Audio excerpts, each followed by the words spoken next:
folks, more stories from the dealership. So, this one was very interesting.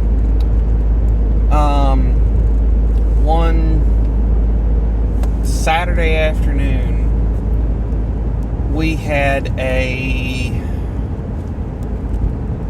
I worked out a deal with my sales manager. Well, Saturday morning I did. We got this interesting car on trade-in. It was a Chrysler Crossfire SRT6. So it was supercharged 3.2 liter V6. They're pretty cool little cars. Little two-seater coupe. Pretty quick little cars. And one of the perks of working at the dealership is you could get on demo program, and a lot of the cars that I tell stories that, hey, I got to drive this or this or this, that's how it did it. I've driven a Gen 2 F-150 Lightning over the week, or for about a week. I took home, anytime I could take home a Mustang, I took home a Mustang. Got to take home a ST Focus, got to take home a lot of them were just kind of normal cars. That's how I fell in love with the Ford Flex, was I got to drive it. My only complaint about it was gas mileage wasn't all that great, but it was a people hauler. I got to drive all sorts of stuff, but I wanted to drive this over the weekend. I was going to have a weekend traveling around, and I thought, that'd be kind of neat, drive something that, sporty and cool.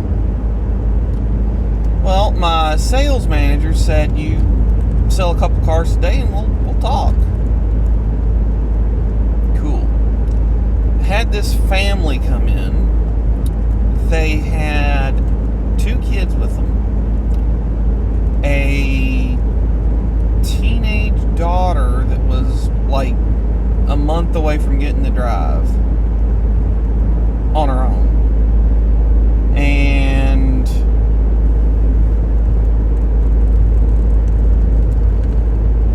that was one of the ones that I had to try to sell. And this,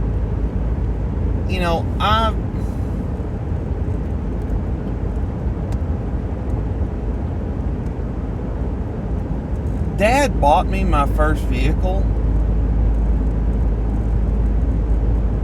but I did not get anything new. I did not get anything overly special. I got something pretty cool, but it was made unique. It wasn't unique in and of itself. And what do I mean by that? So I got a maroon 97 F-150 short cab, short bed. This is my first truck. V6 5-speed 4-wheel drive. Power windows, locks, cruise. Nothing special, but I loved it. And the truck had, pardon me, the previous owner of that truck had put running boards and bed rails and a bed guard and a nice toolbox in the bed of that truck. Well, Dad took the truck out because he didn't like the back window not being tinted or slider, and actually put a bald eagle decal on the back window, that one of the ones that went full window.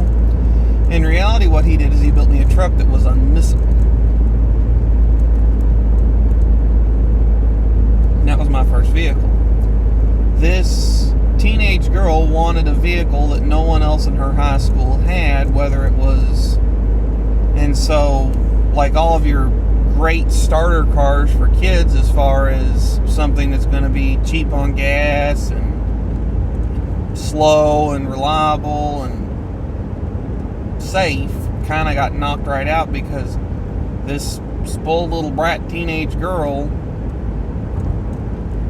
didn't want a Ford Focus or want a Toyota Camry or want a Fusion or want a Escape. She wanted something that no one else in her high school parking lot had.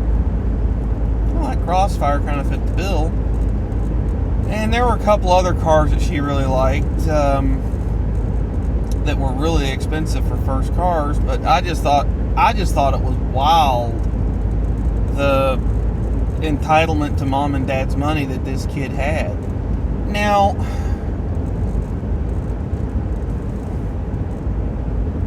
I know that, you know, a lot of kids get that way, but it was just wild to me. And then mom and dad were in there and they're like, well, you know, I want one of these. And, well, we have a couple of those. Well, I've been looking at this other dealership. Well, oh, crap. And this mom had been keeping her eye on another something, I don't even care what it was, that would have been for her because she liked it, and they ended up not buying anything, and then they ended up buying something somewhere else like an hour after they left me, when I had spent 5 hours with them trying to find something that would suit their daughter and their budget and their insurance requirements and so on. It was just wild to me to have a child that was that spoiled and entitled. You know, if you're not spending any money on it, you get what you get, and sorry. You can do that or you can ride your bike. You know, I've probably said this on here before. The car I'm in right now should be paid off right around the time that my oldest gets her intermediate permit in the state of Kentucky, which is, you know, at 16 and a half, and that's when she'll legally be able to drive by herself. Well, she is gonna end up taking over this car. That's the game plan anyway. It'll have high miles for the year when she gets it, but it'll be what, 5.5 years old. It'll be cheap on gas for her to run back and forth to school and whatever else she's up to, work, I hope. It'll be safe. It's one of the safer cars in its class for the year. And it won't be worth a whole lot due to the, well, okay, I say that now, but pandemic pricing on the used market's hit.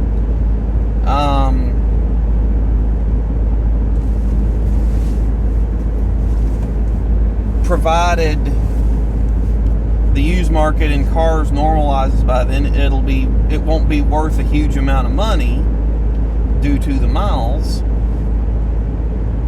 but it'll be a good little first car for her. And that's the main concern I've got. Good, safe, reliable first car. And like, all the miles on this thing are highway miles. I don't do short trips in it typically. If I do, it's like, hey, I gotta run over to town, hop into a couple stores, and then come back home. So, and she's okay with that. You know, I told her about that a year ago, that, hey, you know, when you start driving, this is gonna be what you drive. Really? Yeah. It'll be paid for. You'll start driving, and then your sister will start driving a little bit behind you, and y'all can split it up however you need to, but it'll be mine, but you can drive it because I'll just go out and get something else because it'll be paid for. Oh, okay. And then she started asking me a bunch of questions about, you know, maintenance and repair costs, and, you know, well, how often does that need to be done? What about that? And I'm just explaining it to her, and good times. So, anyway, that's what I got.